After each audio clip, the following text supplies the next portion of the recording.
Good morning, everyone. Welcome into another episode of The Found Generation, a self-improvement podcast where every episode we try to answer this very simple but very important question. How do we extract the most from our lives? And on today's episode, we're going to answer that question in an untraditional way for the episode. As you can see, different background here. I am at Mocha Caffe and Books in Clifton Park, New York, here at my first ever book signing, the first of many to come, I hope, in my long life of writing. This is something that I've been dreaming about, that I've been visualizing, that when I was writing the book, as I was going through the dark days of it and the doubts in the back of my mind, I kept thinking, what if I were able to do a book signing at my favorite coffee shop in the world, the coffee shop that raised me? Mocha is a place that is very meaningful to me. It's in my hometown. It's been around for maybe 15 years. It's had many different owners. It's gone through many different iterations. Just in the past year, they've been sold to new owners, new location. They've completely redone the place. It was beautiful before. It's a different kind of beautiful now. I love it just as much. They've retained some of the best parts of the old shop and brought them to the new shop.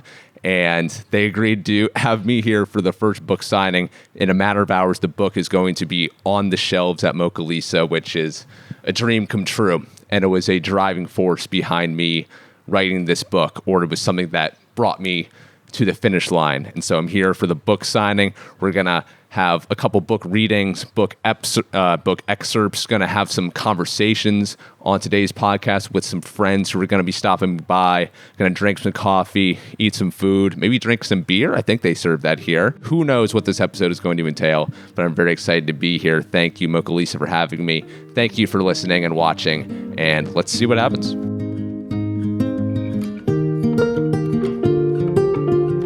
All right, welcome back to the Found Generation podcast. Once again, here from Mocha Caffe and Books in Clifton Park, New York. We're here signing some books. My new book, Surrender, available now. And I have invited another great friend to the show, someone who I've admired and respected from afar for a number of years, Leah Klein. Hello. Welcome, Leah. Thank you for being here. Also my neighbor. So yes, I'm learning as of now. Yeah. Yes, we've been neighbors for a little bit now, in Clifton Park, that is. You're a physical therapist. I am. That's what you do for work. We're going to talk about health and wellness in a little bit. But first, I want to go into your world a little bit in terms of motherhood. Okay. You are a very proud mother. You love your kids. When you're with your kids, I can see it, the love radiating from you. Oh, good. It looks like that. No, I do love them. I am, at this current moment, against having kids. Okay. And I'm sure you've seen all the reports and the data. People are just they're not having kids at all, or they're having them much later in life. They're really on the fence about it. I've had this conversation with a lot of people. Honestly, more people I talk to in my life are against it than for it. Change my mind. Convince me. Oh, boy. Why should I and other people want to have children? Oh, gosh. I thought you were going to ask me, why shouldn't you? I was going to say, well, they're not cheap. Why should you have kids? I guess I love, so I guess growing up, I've always loved children. Like, I always babysat a ton. I was the oldest of my brothers and sisters. I babysat my cousin Jenna a lot. And I knew so when I would babysit, whenever the parents came home, right, they always they want to see mom and dad. So they would always we would always have our fun, but then they always would want to go back to mom and dad. And I think that's my favorite part of being a mom, is that they always want to come back to me, even though they're having so much fun with someone else. It's like, I'm their person, and I'm their safety. I'm their, they know that, I don't know, they're mine, and they know that too. And so I guess I just love that part of being a mom. And oh gosh, I don't even know, just it's just seeing them experience the world through their eyes, and just the funny things that they say when they think that they know what's going on. It's really not what's going on. It's just really cute. For example, Disney, so we're going to Disney soon, and I lived in Florida for 5 years.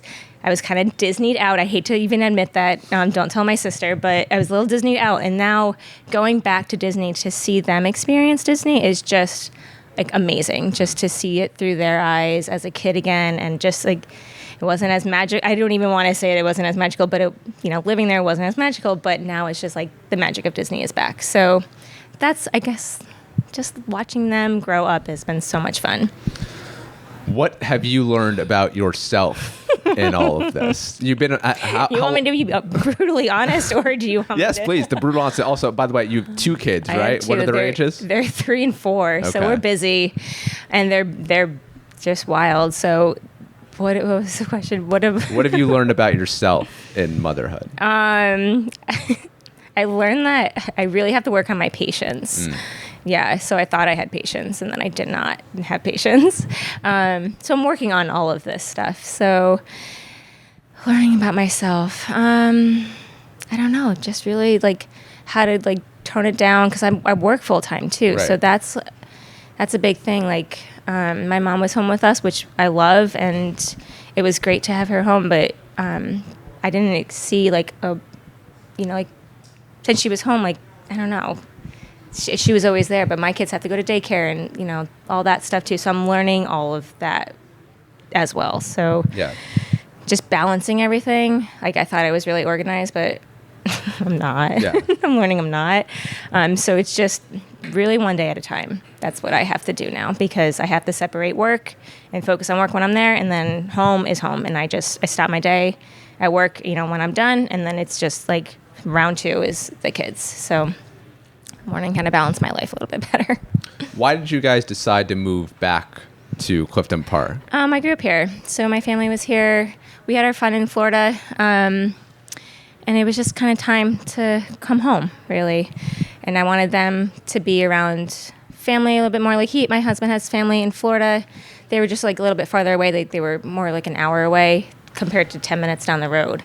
And, I couldn't just like pop over for dinner, you know what I mean? And it's nice to be able to do that again. Like last night we went to my grandparents for dinner and brought them food and just like hung out with them for a few hours until we came home. So I loved being able to do that, because that's how I grew up, just always around family and doing that stuff. Yeah. Did you always want to be a mother? Yeah. Okay. I did. Yeah. I thought it would be a lot easier than it was, because it's fun. I did know that I always wanted to be a mom. Yeah. And work with kids. I've got a lot of friends who are just becoming mothers and are kind of experiencing the first year. They've just given birth and whatnot. What is the best piece of advice you can give to someone who is very pregnant or has just had a child and is figuring out that first year? Hang in there. It gets better, I promise. Hang in there. You become yourself again once, after the baby's born. You're just like a whole mess of emotions. But yeah, it takes time, but you're both learning each other. So like you're both learning this new world, and it just takes time to figure it out. And just it does get better, and it's just got to stick with it, obviously, but you do it because you love them. Yeah. For now.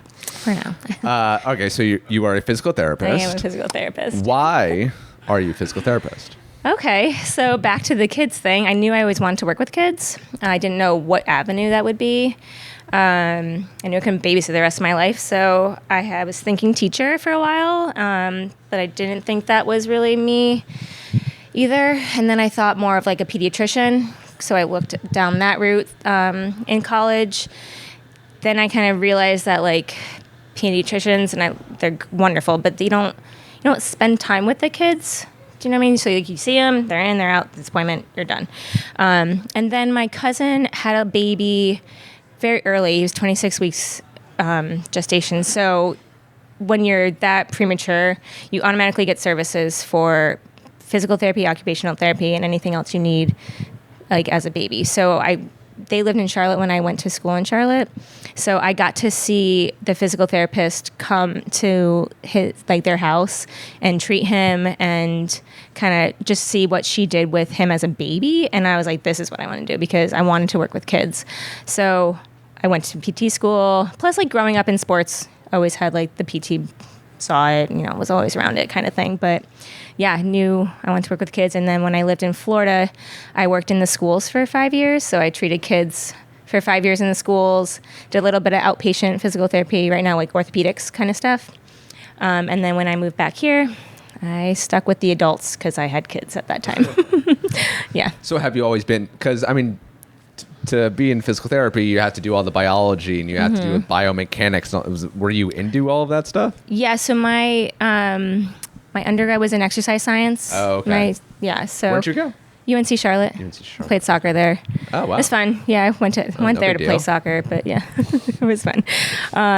So my background was in exercise science, and then that gets you all the sciences, biologies, chemistry, all that stuff. And then that's like pretty much all your prerequisites for PT school. Okay. What do you find most gratifying about being a physical therapist? That's a good question. I love seeing people get better and like living their fullest potential again. Because like we get, even like when I worked with the kids, it was wonderful to see them being able to like jump for the first time or, things like that. But working with adults, the adults that I see now, it's more of like an injury. So like, they have a knee replacement, hip replacement, sprain their ankle kind of stuff. So it's nice to see them being able to be like, oh, I went and played golf for the first time again. It's been 6 months. Or, I walked up the stairs today. Or, now I don't have any back pain, and I can sit for 20 minutes. And so I like hearing that kind of stuff. It's very fulfilling, I guess. Do you also have to quasi be a therapist too for people who Mentally? who are just going through with their injuries and not getting better? Yeah, we get a lot of tears. And so it's a lot of, you can imagine just being able to do something one day and then all of a sudden you have an accident and you fall and you break your hip. And so now you can't do anything that you thought you could do. So yeah, it's a big, mental therapy as well. And so along with physical therapy. So we do sometimes just have to sit there and listen to people, and that's fine too. We love that part of it as well, just helping them get through their injuries and reassuring them that they will get better, hopefully. So a lot of the things that you just mentioned are like preventative, because basically in this book, what I'm establishing here is that Surrender, A Guide to Living Your Best Life in Your 20s is like, this is a guidebook for people of all ages. This is all just filled with good habits and things that you can do. But what I'm trying to get at here is to get to the root of the problems and to establish all these healthy habits while you're young, while your brain is still malleable, while you are still open-minded and curious, whereas as you get older, you become less curious and less open-minded, stuck in your ways. So I'm trying to tell people, hey, this is a very important decade for the rest of your lives to lay that foundation so that when you are older, you're not dealing with all sorts of physical issues and mental issues. And so I say this because I want to know from you, what do you think are the best steps that younger people can take in a preventative way to make sure that they're not ending up seeing you in a couple decades? Movement. Just keep moving. Like there's so many people that we see that just, stopped move. Like they just go to work, they go home, they get stuck in their routine, right? So then exercise is just not something they're thinking of anymore. I don't care if you go for a walk, just keep moving. And because once you lose it, it's hard to get it back, and people take a long time. It's a lot longer to get it back than people realize, I think. I have a patient who, even if you have back pain, and he's like, I laid in bed for 2 weeks. I'm like, oh my gosh. Okay. So now we have to strengthen not only your back. I know it hurts and it hurts to move, and that's totally acceptable, but sit up, kick your leg, do anything to keep moving. Because especially older populations too, they come in, their balance is off, and they're like, I don't understand what happened. I'm like, well, now your legs are weak and your core is weak, and now you can't just quite walk on the grass like you wanted to because you're off balance. So just anything to keep moving. And even so, what else? Core is important. Yeah. It's huge. So many people, back pain is a big thing that we see. And it's not just doing sit-ups all day. Right. It's your deep core muscles. People laugh. The muscles that you can't see. Correct. The ones that surround your spine. They're little muscles. It's not big movements that you're doing. People, grown men will laugh at me when I suggest a Pilates class because it's a great way to get your deep core muscles working and the right way. And if you are into going to the gym and everything like that, just making sure your form is right, because I did CrossFit for a long time, but it is a big job security CrossFit because so many people get hurt doing like not just CrossFit, but like any sort of workout class. You don't have someone watching your form. Like they come around, they watch it, and they'll correct it once in a while, but like not all the time. And so just really like slowing down, not overdoing your weights. Just like do it right, or else you're gonna get hurt. So what else? Oh, your generation's big on bad posture. So, oh my gosh, the amount of teenagers we see that are like this. I know. Just, oh my gosh, awful. And even the working from home patients, like COVID was, like people would be sitting on their bed doing their work. And I'm like, that is just killing your neck, back, shoulders, everything. So we had a ton of patients, especially during COVID, working from home, sitting on like their kids' little chairs, trying to do schoolwork with them. Terrible posture. What are your thoughts on the standing desk? I like it. Okay. It's a good thing. I'm a big fan of it. Yeah. I mean, get you upright, get you moving. Yeah. Yeah, it helps with your posture. So just, have someone look at your desk, have someone Google how to proper ergonomics, and it's just like strengthening all those back muscles, especially if you're going to be like this at a computer all day. Yeah. Just can't be doing this all day. Just got to get upright. Yeah. I'm going to ask you a question that may appear on the surface insensitive to people, but stick with me. Yeah. So I'm addicted to exercise, love it, grew up an athlete. It's a part of my life, always will be. If I go 3 days without it, I feel shaky, like I feel disgusting. You were an athlete, big part of your life as well. Sports are a big part of your family. You did CrossFit, you're active, you work in physical therapy. So like it's an essential part of our lives. But in the US, in the UK, obviously, all the numbers about lack of exercise, poor nutrition, heart disease, and everything. We're very unhealthy people. And I just can't wrap my mind around that. As someone who prioritizes exercise and well-being so much, I can't fathom that people deliberately choose to make themselves unhealthy. Yeah. I don't get that. I'm curious to know why you think that is. Why? It's easier to be not working out. And for example, I heard a doctor tell a patient the other day that they don't have the choice to not work out anymore because or else they were just always going to have back pain. And so the sooner you can get moving again or doing something other than just sitting there, it will help you in the long run. It's just easy. I mean, again, people get stuck in their routine, right? So they don't want to do anything extra to work out or keep their body healthy. Just getting it, for example, too, I have patients who have very heavy, job, things that they have to do for their job, right? So they have to move, lift, carry things that are heavy. And they consider that their workout. And I'm like, that's not your workout for the day. You have to be able to work out on top of everything else you do in order to be able to do your job. And people don't realize that. But they're like, oh yeah, but I, lifted 50-pound bags today. I'm like, that's nice, but you aren't doing anything to strengthen anything else in order to make that easier for you, or else you're going to just keep hurting your shoulder, hurting your back kind of thing. So yeah, people get stuck in their easy ways. And it's nice to come home and watch TV, but yeah, I mean, watch TV on the treadmill.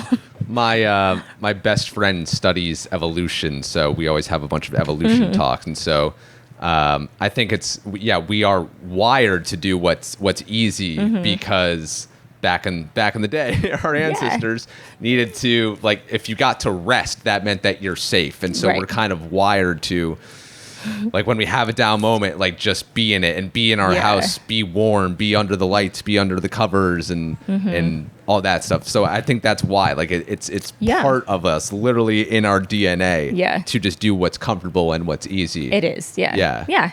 And I had as an athlete, previous athlete, you're right. It is wired in us. And when I was pregnant, I couldn't do as much as I wanted to do, which was crazy mentally challenging for me because you can't get your heart rate above certain levels. You don't want to be lifting too much, and that was really hard for me to calm down, and then to get back into moving and exercising after I had my kids was really hard because it was easier to just relax with them and hang out with them, and now if I don't work out in the morning before they wake up, like have my time alone, it doesn't get done because Something always comes up. Something always comes up, or yeah.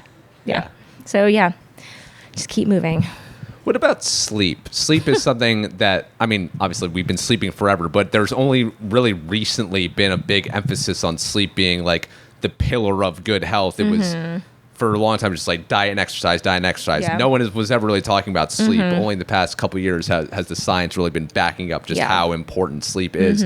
I'm curious, as a mother now and a working mother, like you new homeowner, you're doing all sorts of things. How do you still make sleep a priority? I don't. No, you don't. No, I should. I shouldn't say that. Depends on the day. I don't know. So it's hard because it's like once they go to bed, I need time to wind down too. And by that time, it's like 11, right? And then they get up in the middle of the night. Like my daughter fell out of her bed last night and like, yeah, I know.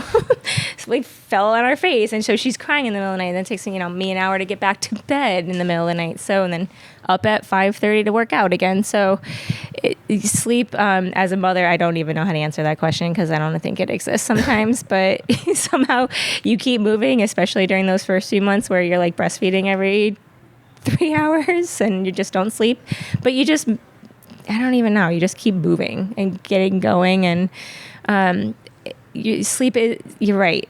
All the research recently has been very backed up on sleep, and I tell my patients that a lot too, especially if they're not sleeping with like a knee replacement, which is very painful after surgery. They don't want to take their medication, and I'm like, just take something to help you sleep. Like, I'm not a doctor, I can't tell you what to do, but you got to be able to sleep so your body can recover, or else it's just gonna be a vicious little cycle there. Yeah. So yeah, I should prioritize it more. One day I'll sleep again, right? One day. Last thing I want to talk to you about here is, so I dedicated this book to Deanna, yes, who is your cousin, and you look beautiful. So much like her. It's crazy. Wait, hang on. Yes. She looked like me. Yes, that's right. First. That is right. She always did say that you guys were twins and always mistaken for twins. Right. I did want to ask you. I mean, so she passed away 10 plus years ago, coming up on the 11th year anniversary, which is crazy. That event, as I'm sure for you, profoundly changed my life and how I view the world. And it's why I wrote this book. It's why I am the way I am. It's why I do everything I do. I'm curious to know for you, obviously she's your family member, so it impacted you in that way. But I'm just curious, like 11 years later, how is that event still impacting you in the way in which you move about the world and your life philosophy and such? Every day. Like, I drive home on the Northway, so I see the 19 and 69 on the trees every day. I come home. So there's like never a day I don't think about her. Some days it's more, some days, it's as a mother now, it's very different. I can't, it's hard to imagine, obviously, but it happens. So trying to teach my kids about her is very important to me, and they ask questions all the time, like, where is she? Can I call her? And I'm like, well, we can talk to her in heaven, and I try. So there's never an easy way to go about talking about her, but I try to just tell them, how wonderful she was and how important it was to her to make people feel better about themselves, and how she was always so happy, and just trying to live my life to make her proud is just a try. And it's hard sometimes because, I want her, I wish she was here to see the kids, and she'd been an awesome aunt, obviously. But yeah, it's always bittersweet, everything, not having, her not being here every holiday, every milestone, everything. So we miss her very much, and we appreciate you dedicating your book to her. That means so much to us. It's beautiful. Thank you. Thank you for being here, Leah. Thank you for everything that you do, and I can't wait to see you on a walk in the neighborhood soon. That's right. Yes. Yeah. Thank you, Troy. Thank you for having me. I appreciate it. Big thank you to everyone who came by the book signing. Big shout out to Mocha Lisa for having me. Thank you to our dear friend Leah Klein, who had some great words to say about Deanna. Thank you again to all of you for listening. If you want to follow the show, you can do that wherever you listen to your podcast. I prefer Spotify for obvious reasons. If you want a copy of the book, Surrender, it is in the show notes of this episode. Thank you for listening. Hope you have a great rest of the week, that you do things you love, surrounded by people you love. Thank you.